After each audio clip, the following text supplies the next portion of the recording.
Welcome to a story that will change the way you see success. Welcome to a story that will not only touch your heart, it will stay with you forever.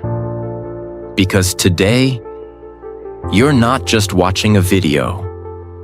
You're entering the real life of one of the most famous, most beloved, and most unstoppable men in the world. A man who made the whole world laugh while hiding his pain.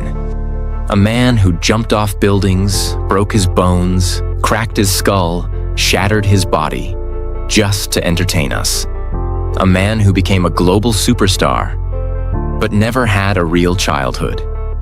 His name is Jackie Chan. But this is not the Jackie Chan you know from the movies. This is the boy who was abandoned by his parents. The child who was beaten into discipline. The stuntman who nearly died again and again, just for one more shot. The legend who made billions, then gave it all away. And the old man who looks back at his life, wondering if he forgot to live. In this video, you will discover the brutal training Jackie survived as a child, the heartbreak of being separated from his parents for 10 years, the dangerous stunts that almost ended his life, the loneliness of global fame, the regret he carries about his son, and the ultimate truth he learned after decades of sacrifice. You will also learn how real success is built, not with shortcuts, but with discipline, failure, heartbreak, and courage. And here's the best part. This video will also improve your English. Because as you listen to this story, told in easy, emotional, clear English, your brain will connect deeply with real vocabulary, natural sentences, and powerful storytelling. You won't just learn about Jackie Chan. You'll start thinking in English as the story flows into your mind. So get ready. Get ready for a story that is not just emotional, not just motivational, but one that will stay with you for life. Let's begin. Part 1. The Boy with No Home, Jackie Chan's painful beginning. Jackie Chan was not born rich. He was not born strong, and he was definitely not born famous. He was born as a poor child in Hong Kong on April 7, 1954. His real name was Chan Kong Sang, which means born in Hong Kong, because his parents had just escaped from civil war in China. They were refugees. They had nothing. His father, Charles Chan, worked as a cook. His mother, Li Chan, worked as a housemaid. They didn't have money for toys. They didn't have time for love. They didn't even know how to raise a child. So when Jackie was born, they gave him to someone else for a few years, just so they could survive. He grew up alone, and the only thing he understood, even as a small child, was this: I have to be strong. Nobody is coming to save me. When Jackie was 6 years old, something happened that changed his life forever. His parents got a job offer to work in Australia. It was a big chance for them, but they couldn't take Jackie with them. So they made a decision that would leave a scar in his heart for the rest of his life. They left him behind. They enrolled him in a place called China Drama Academy, a boarding school for Chinese opera performers. But it was not really a school. It was more like a military prison for children. The master of the school was a cruel man named Master Yu Jim Yuen, and Jackie was now one of his students. At just 6 years old, Jackie was thrown into a world of pain, discipline, and endless training.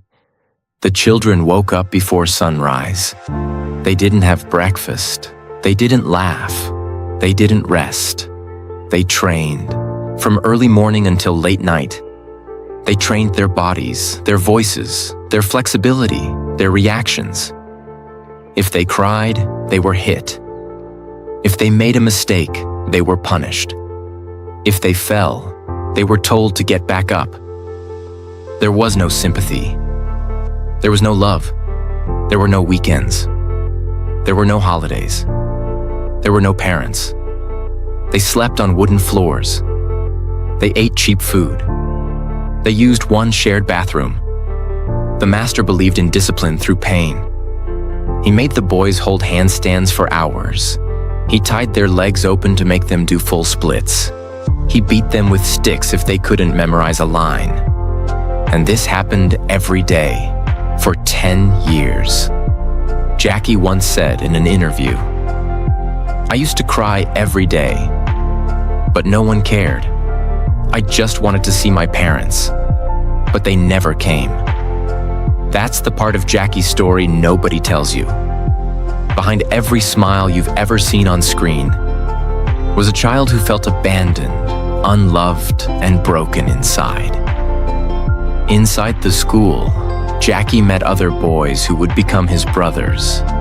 Together, they were called the 7 Little Fortunes.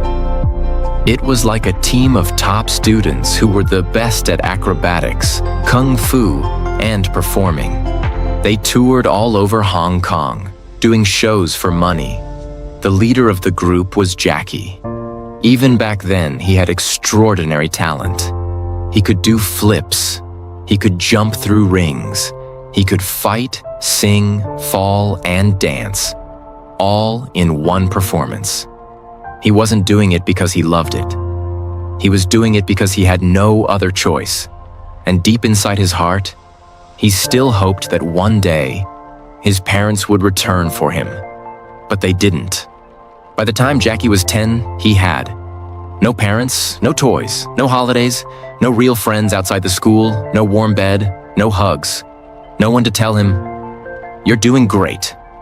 All he had was his pain and his dream. If I work hard enough, maybe one day the world will see me. From age 6 to age 17, Jackie lived inside that painful world. But he didn't break. In fact, it made him stronger than anyone could imagine. He learned how to control pain, how to smile even when it hurts, how to make a perfect move after 1,000 failures, how to obey, how to lead, how to sacrifice, and how to stay humble. Because no matter how good he got, the master never praised him. This was the Jackie Chan the world doesn't know. The child soldier, the quiet performer, the lonely warrior. He didn't choose this life, but it became the foundation for everything he would later become. When Jackie finally left the China Drama Academy at 17 years old, he had no certificate, no college degree, no money, and no family support. He had spent more than 10 years training like a machine. But now that training was over. He stepped into the real world, and nobody cared who he was. There were no job offers waiting, no fans, no applause, no security. Just an endless city filled with hundreds of boys like him, all trying to survive. He had only one option: become a stuntman. And not a safe, comfortable stuntman like in Hollywood. In Hong Kong, stuntmen were treated like cheap tools. Producers didn't care about safety. Directors didn't care about injuries. If you got hurt, they would simply replace you with someone else. But Jackie didn't have a choice. He needed to eat. He needed a future. So he said yes, and walked straight into the most dangerous chapter of his life. Jackie started working as an extra in low-budget kung fu films. He was not the hero. He was not even the villain. He was the man in the background who gets punched once and falls down. Sometimes he was a bandit, sometimes a bodyguard, sometimes just fighter number 4. Nobody cared what his name was. Nobody gave him lines. Nobody even gave him proper safety gear. All they gave him was a quick direction. Jump from here. Get kicked. Fall down. Don't cry. And Jackie followed every order. He jumped off balconies, rolled down stairs, crashed through tables, fell flat on his back, landed on his face, got kicked in the teeth, hit with real wooden sticks, thrown into walls, almost drowned, lost teeth, dislocated bones, and once almost broke his neck. But he never said no. Why? Because deep inside, he still had one dream. If I do this better than anyone else, maybe one day they'll remember me. One day in the early 1970s, Jackie got hired as a stuntman for a film called Enter the Dragon. And this was not just any movie. It was the first major Hollywood martial arts film. And the star of the film was none other than Bruce Lee. Bruce was already a legend, a global icon. Every stuntman wanted to work with him, even for a few seconds. And Jackie got his chance. In one scene, Jackie was supposed to run at Bruce and get hit hard to show Bruce's power. That was it. 1 second of pain, 1 second of visibility. Jackie ran, Bruce hit him hard with a stick, and Jackie fell so hard that he forgot where he was. But what happened next changed Jackie's life. Bruce Lee stopped the scene, rushed over, and helped Jackie up. He touched Jackie's head gently and asked, "Are you okay?" It was such a small moment, but for Jackie, it was the first time someone important noticed him. He pretended he was still hurt, just to enjoy a few more seconds of Bruce Lee's kindness. 1 second made Jackie believe, if Bruce Lee can become a global icon, maybe I can too. But I'll have to find my own way because Jackie knew something. He could never become Bruce Lee. Bruce Lee was serious, powerful, clean, perfect. But Jackie? He was always falling, always messy, always funny. So Jackie made a decision. I won't copy Bruce Lee. I'll do something nobody else does. I'll be the man who fights and falls, who fights and laughs, who fights and gets hurt, but gets back up. That was the moment Jackie began to shape his future. Even after working with Bruce Lee, Jackie's life didn't change instantly. For years, he was just another nameless man getting kicked on camera. Producers laughed at him. Directors ignored him. Nobody gave him a main role. Some even said, "Your face is not good for movies. You look funny. You don't talk like a hero. You can't be the lead actor." It would have broken most people, but Jackie kept going. He worked 18 hours a day, slept on studio floors, ate cheap noodles. Sometimes he didn't even get paid, but every day he practiced.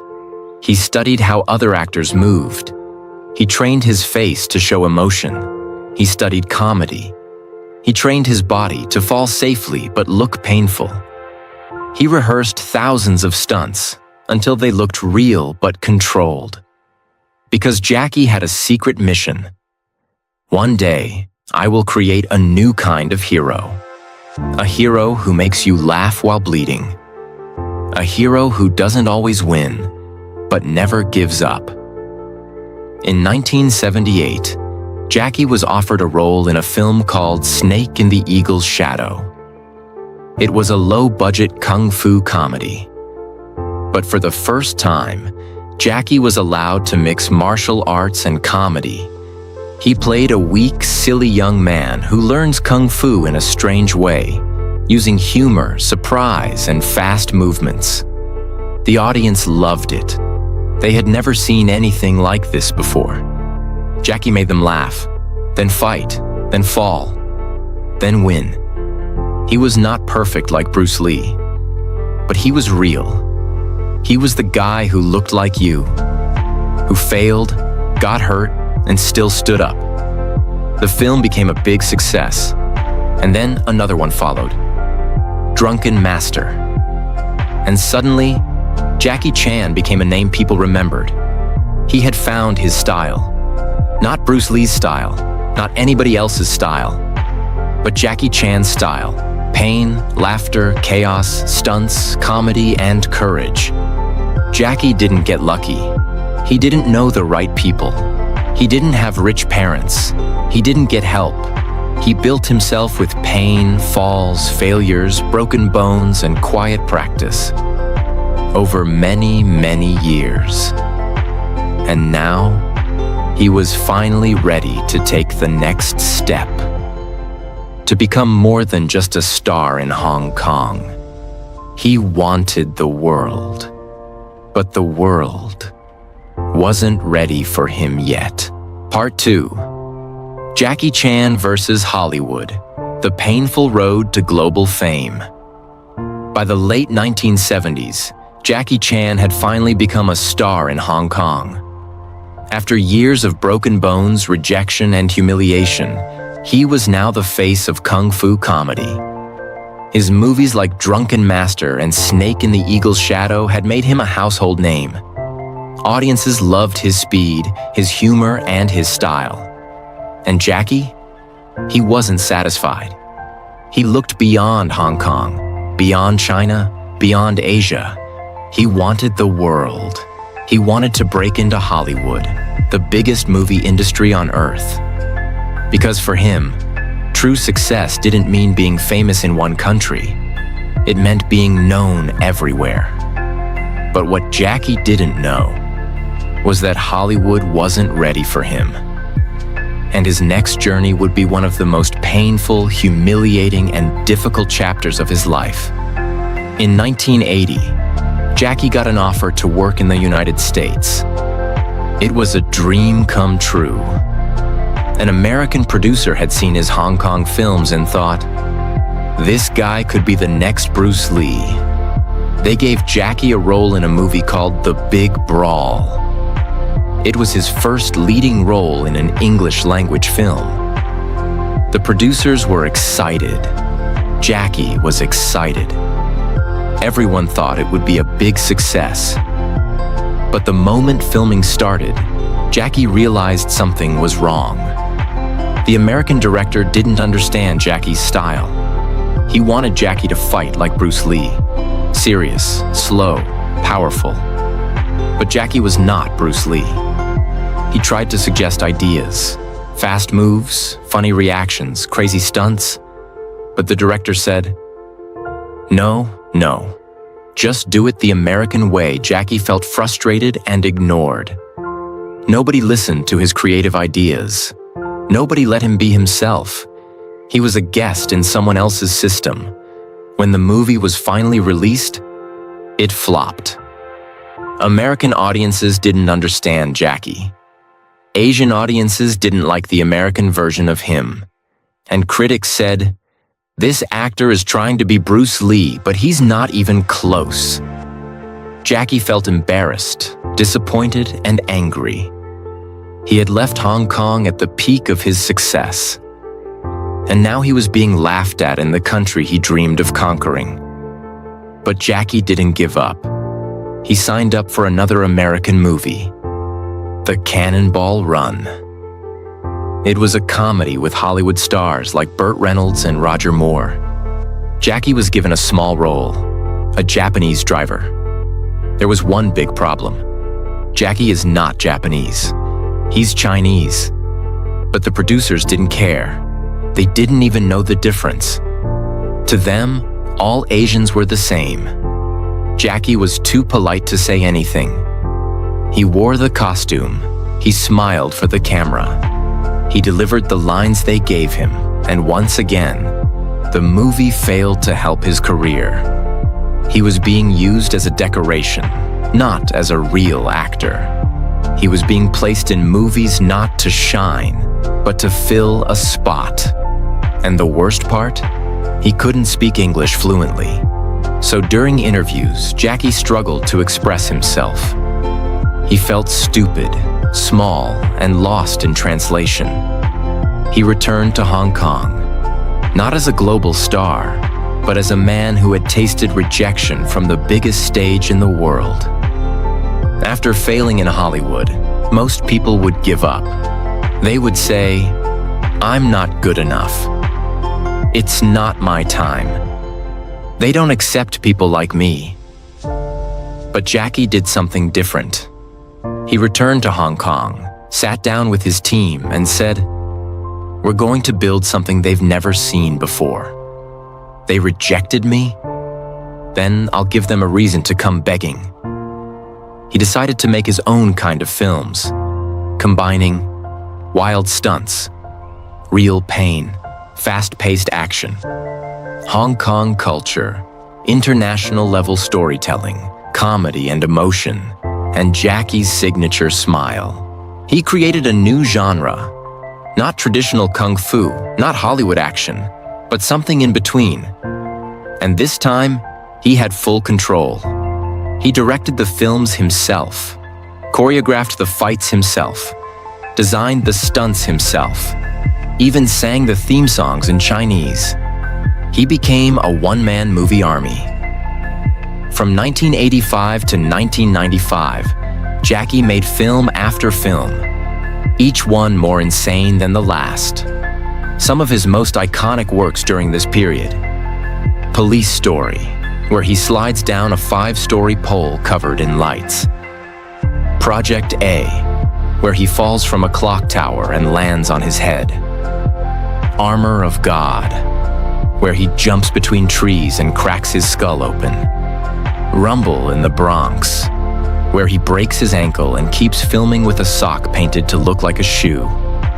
Every single film had real danger, real blood, and real Jackie Chan pain. He did not use stunt doubles. He did not use CGI. He believed, if I want the audience to feel something real, then I have to do something real. These films became legendary in Asia, Europe, and even parts of Africa and South America. Slowly, the West started watching. American fans started saying, "Who is this guy? Why does he risk his life in every movie? This is better than anything we have in Hollywood." Hollywood producers began to notice. And this time, they didn't want to control Jackie. They wanted to bring him in exactly as he was. By the late 1990s, Jackie was nearly 45 years old. He had already broken his fingers, his nose more than 5 times, his ribs, his teeth, his skull, his ankles, his spine. He had performed over 1,000 stunts, many without permission or safety checks. He had nearly died more than 10 times on set. But he was still smiling, still climbing, still dreaming. Then came one final chance. An American producer offered him the lead role in a new buddy cop comedy film called Rush Hour. Jackie read the script. It was funny, it was fast, and the co-star would be Chris Tucker, a loud, energetic African-American comedian. It was the perfect contrast, and Jackie said yes. Nobody expected it to succeed, but when Rush Hour was released in 1998, it exploded. Rush Hour became one of the biggest action comedy hits in history.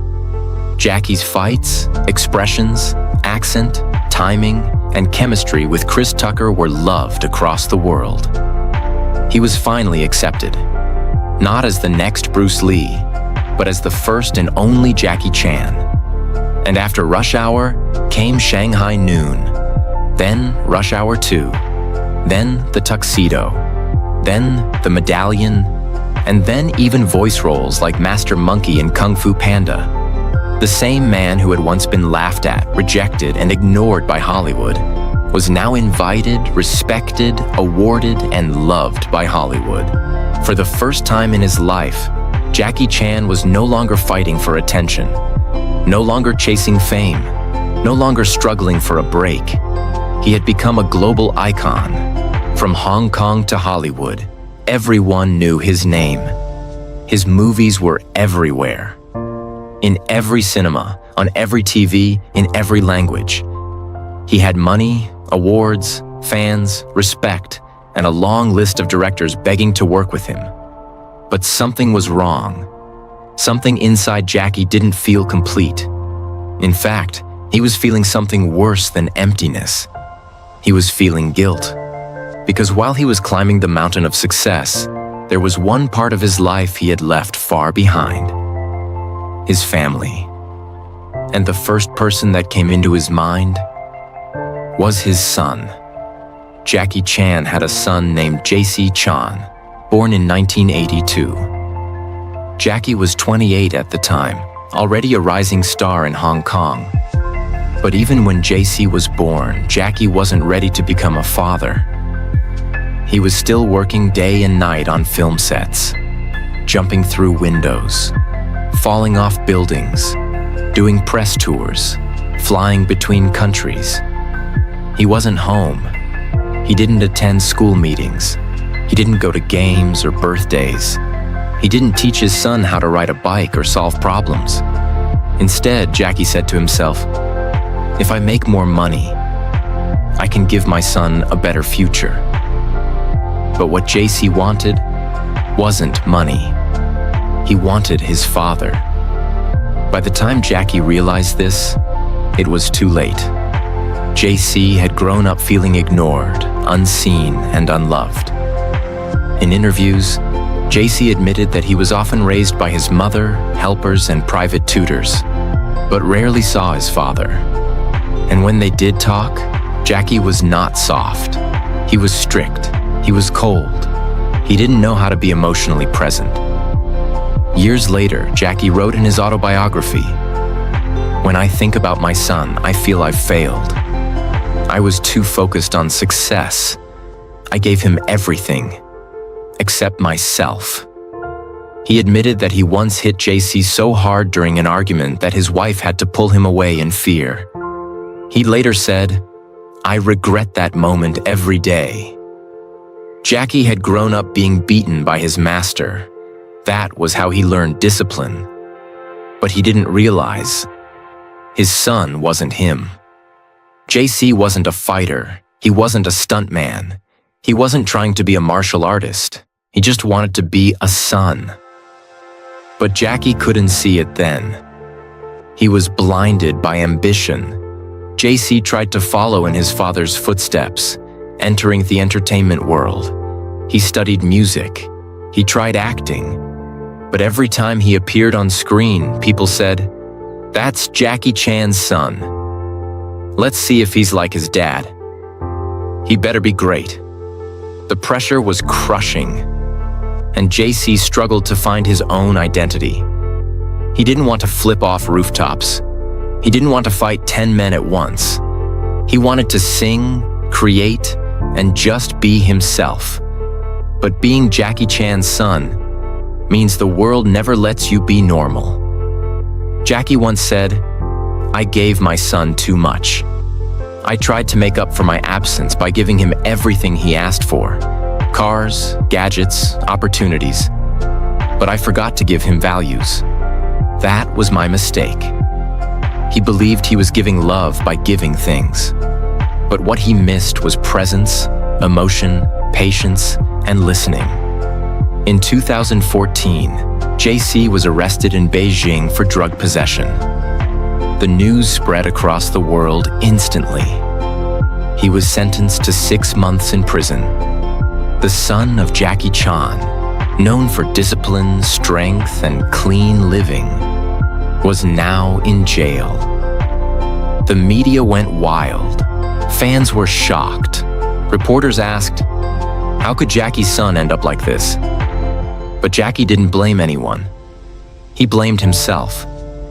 He released a public statement that said, "I'm ashamed. I feel pain as a father. JC must take responsibility, but I know this is also my failure. I didn't guide him well. I failed to be there when it mattered most." It was the most emotional public apology Jackie had ever made. Behind the strong body, the smiling face, and the fighter's heart was now a father full of regret.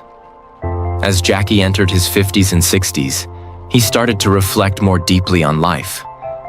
He thought about his childhood. He thought about his pain. He thought about his career. But most of all, he thought about his legacy. He made a shocking decision. Jackie Chan announced that he would donate almost all his wealth to charity when he dies, not to his son. He said, "If JC is capable, he can make his own money. If he's not, he won't know how to keep my money anyway." This made headlines around the world. Some people supported it, others were confused. But Jackie explained, "I don't want to leave behind money. I want to leave behind values. My money came from pain.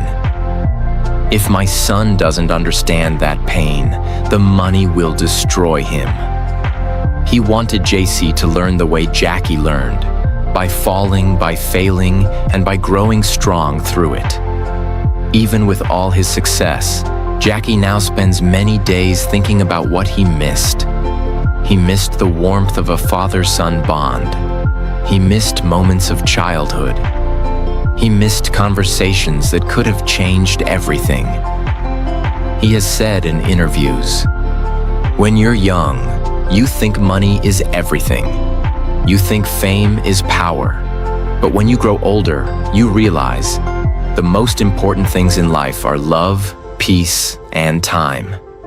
Jackie started doing more charity work, helping schools, orphanages, and young stunt performers. He became more active in public education, safety campaigns, and youth training. He also began mentoring young actors, giving them advice he never received, because he didn't want others to repeat his mistakes. Jackie Chan remains a hero to millions, but his legacy is not simple. Some criticize his political opinions, some criticize his parenting, some feel disappointed in how he handled certain things. But one thing is clear: Jackie never pretended to be perfect. He always showed his scars, his wounds, and his failures. And maybe that's what makes his story so powerful. He's not a man of fantasy. He's a man who rose from pain, loneliness, and confusion, who made the world laugh and cheer, and who now, in silence, reflects on what really matters. Part 3. The Final Falls of Jackie Chan. A body that gave everything. By the time Jackie Chan turned 60 years old, he had spent more than 5 decades falling, flipping, fighting, crashing, and surviving. He was no longer just an action star. He had become a symbol of courage, sacrifice, and unstoppable energy. But there was one enemy even Jackie couldn't defeat: time. His muscles, once hard like steel, had become tight, slow, and painful. His bones, once flexible like rubber, had become stiff, sore, and cracking. His heart, once wild with ambition, had become quiet, heavy, and thoughtful. Jackie Chan, the man who flew through glass windows, jumped between moving cars, and fell from rooftops, was now struggling to do the smallest things. He couldn't bend the same way. He couldn't sleep without pain. He couldn't run without feeling the tight pull of years of injuries. But still, he refused to stop. By this stage in life, Jackie's medical file looked like a war survivor's. He didn't just get hurt once or twice. He was almost killed more times than most people can count. Let's look at the real list. Skull fracture from Armor of God, where he almost died and started bleeding from his ears. Broken nose, more than 3 times. Broken fingers, several times. Dislocated shoulders, many times. Fractured ribs, countless. Broken ankles. Once had to wear a sock painted like a shoe just to finish a movie. Pelvis injury, made walking difficult for years. Teeth knocked out, then fixed and lost again. Severe burns, from explosions gone wrong. Permanent hearing loss in one ear. Back injuries that still make it hard for him to sit for long. Chronic spinal pain from decades of abuse. And perhaps the worst part? Most of these injuries were never fully healed, because Jackie never took long breaks. He would rest a little, then go back to set. Why? Because he believed, if I don't finish the movie, the whole team suffers. I can't let them down. That was Jackie's biggest strength and biggest flaw. He never put himself first. Even after 50, Jackie continued doing real stunts that most actors wouldn't dare attempt at 25. In movies like Who Am I?, he slid down a 21-story glass building without a harness. Chinese Zodiac, he jumped across cliffs and did fast-paced car chases. Skip Trace, he was in freezing water for hours. Vanguard, he performed multiple chase scenes even after injuring his hip. Producers begged him to use stunt doubles. But Jackie always said the same thing. If the audience sees my face in the shot, they believe it. If they believe it, they feel it. That's what I'm here for. To make them feel something real. That was Jackie's mission. Not just to entertain, but to make people feel something real, even if it broke him. After each scene, Jackie didn't go home smiling. He often limped back to his trailer, holding his back, icing his legs, sometimes crying from the pain. He couldn't sleep well. He had trouble standing for long. His hands would shake after every fight scene. And sometimes, he had to be helped just to take off his costume. But when the camera turned on, he became Jackie Chan again. Because he knew there are people out there watching this movie who are going through pain, sadness, and depression. If I can make them smile, even for 10 seconds, it's worth everything. That was his mindset, and that's why the world loves him, not just for his talent, but for his heart.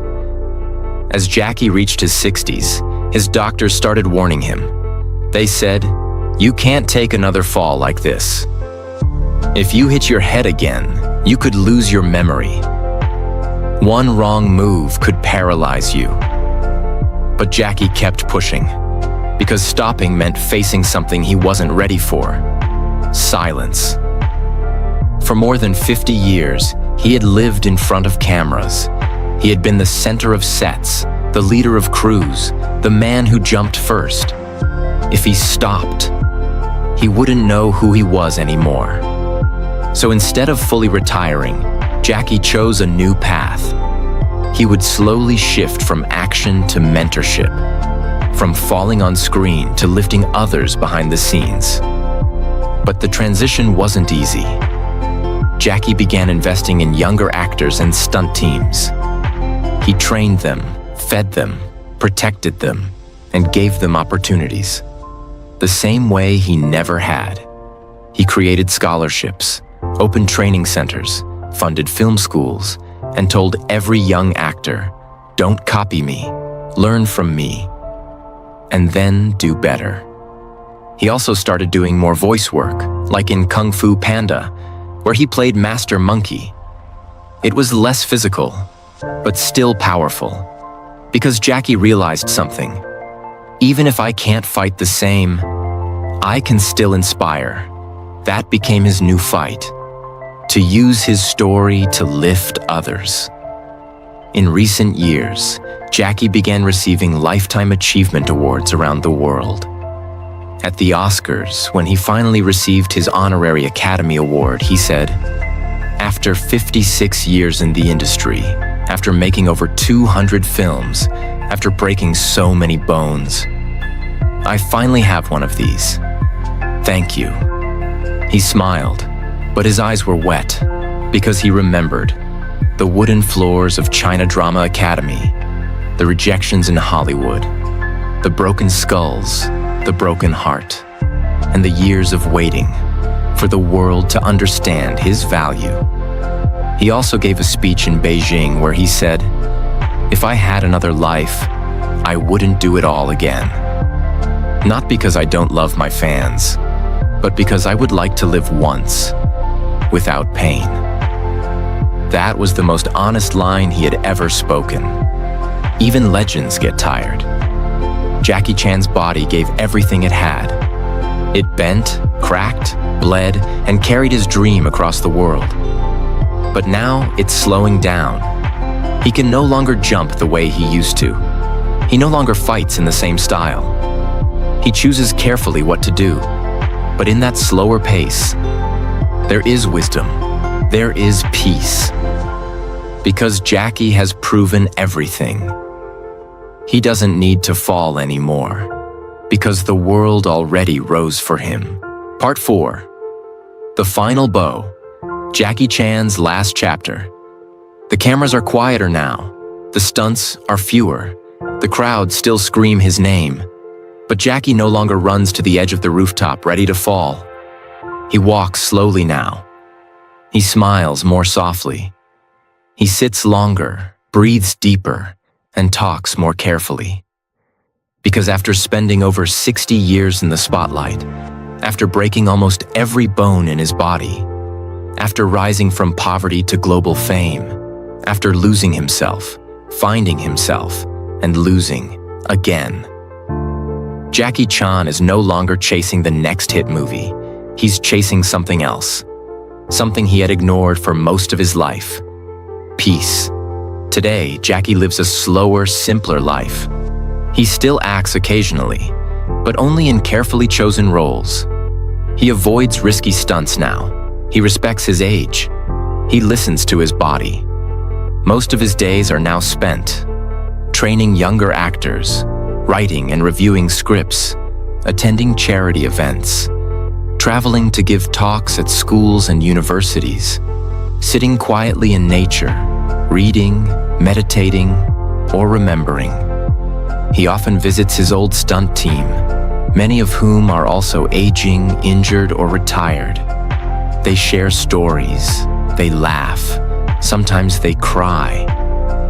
Because those men are the only ones who truly understand the pain, the fear, and the glory of what they gave up for cinema. Jackie pays for their medical bills, supports their families, and always says, without them, there would be no Jackie Chan. This is who he is now, not just a star, but a protector of those who built him. Jackie knows that one day he won't be here anymore. So now, he's focused on what he leaves behind. He is actively building film museums that preserve Hong Kong cinema and martial arts history, charity schools for children from poor backgrounds, especially in rural areas, scholarships for young filmmakers and actors, stunt training academies to keep the art of real action alive, archives of all his films, footage, outtakes, injuries, and behind-the-scenes materials. He's also writing more books, letters, reflections for people who want to learn from his life. But Jackie doesn't want to be remembered just as a movie star. He wants to be remembered as a man who gave everything he had, and then still gave more. Jackie has spoken openly about his aging. In one interview, he said, "There are mornings I wake up and I don't know if I can walk straight. My knees hurt. My back screams. My fingers are stiff. But then I remember, I chose this." He no longer regrets the injuries. He accepts them. He calls them the price of a dream. But with that acceptance has come a new understanding, that the body breaks, but the mind must heal. That time is limited. That people disappear. That money fades. That pain teaches. That love matters more than fame. He has now reached a place in life where he says, I don't want more houses. I don't want more awards. I just want the world to become a little better. Because I was in it. Fame is not friendship. Jackie has millions of fans, but very few people who truly know him. He has admitted in multiple interviews that he sometimes feels deeply lonely. He walks through airports and people scream his name. He sits in a restaurant and strangers ask for photos. He smiles, always. But deep inside, he sometimes thinks, do they love me? Or just the version of me they saw on screen? That's the silent pain of legends. Everyone knows your name, but very few understand your soul. And Jackie, even now, still feels like that little boy at China Drama Academy, trying to be strong when nobody is watching. Over the years, Jackie has given thousands of interviews, speeches, and talks. But there's one message he keeps repeating to the younger generation. Don't look for easy success. Look for real value. Don't copy others. Build your own path. Don't chase fame. Chase growth. Don't give up when it hurts. That's where real strength is built. He warns young actors, don't think I'm lucky. I worked through blood.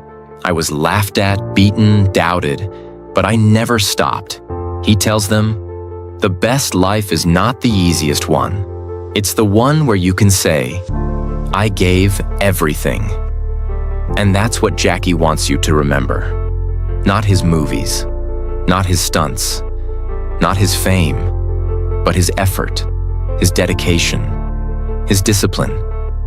In his later years, Jackie began receiving the global recognition he had waited decades for. Oscar Lifetime Achievement Award, BAFTA Awards, honorary doctorates from universities, statues in Hong Kong and Hollywood, streets named after him, UNICEF Ambassador for Children's Rights. But every time he accepts these honors, he bows his head and says, I am not better than others. I just refuse to quit. He reminds the world, I was a nobody. I cleaned floors. I carried cables. I ate on dirty sets. I bled on cold concrete.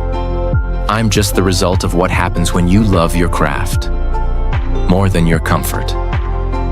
In recent years, Jackie has begun speaking softly, but honestly, about death. He doesn't fear it, but he wants to be ready. He wants his last years to be useful, not just comfortable. He wants to pass down his knowledge, not just sit in luxury. He wants to leave a trail that others can follow, not a throne that disappears. He once said, one day my name will stop trending, my face will fade. But if I did my job right, some boy somewhere will keep going because of me. That's enough. That's everything, he also wrote. Death comes for all of us. But not all of us live fully before it comes. I lived fully. I gave everything. I can go in peace. Even with all the peace Jackie now seeks, there is one wound that never fully healed. His son. Their relationship has improved, but it's not perfect. They talk sometimes. They meet sometimes. But Jackie knows. You can fix a house, but you can't always fix a broken childhood. He doesn't hide this pain. Instead, he uses it as a lesson. He tells young fathers, your children don't need a hero. They need you. Don't make the same mistake I did. This is perhaps his deepest regret and his most powerful truth. In one interview, the host asked, what do you want people to remember when you're gone? Jackie paused, then said, I want them to say, he gave his life for others. Not just on screen, but off screen. He never gave up. He didn't pretend to be perfect. He made people smile. He made people stronger. He showed what it means to love your craft, your people, and your pain. He smiled, then added, and maybe they'll watch one of my old movies and still feel like I'm there, jumping, fighting, falling, and getting back up. One last time. This is not just Jackie Chan's story. This is a story about fighting even when nobody believes in you, smiling while you're in pain, falling again and again, and rising every time, building something real from nothing, becoming a legend, not by being perfect, but by being relentless. He was never the tallest, never the strongest, never the fastest, but he outworked everyone. And he never stopped. He became more than an actor. He became a lesson. So when you think of Jackie Chan from now on, Don't just think of the action star. Think of the boy who was abandoned, the man who was doubted, the father who was broken, the body that was shattered, the legend who kept moving. Think of the man who gave everything so you could believe in something. If this story moved your heart, if you learned something powerful today, if you want more real, emotional, life-changing stories like this, that also help you improve your English every time. Then subscribe now and become part of something truly powerful. Because this is not just a channel. This is a journey of greatness. And it's only just beginning. Thank you for watching. Now go live your life like Jackie did, with fire in your soul and no fear in your fall.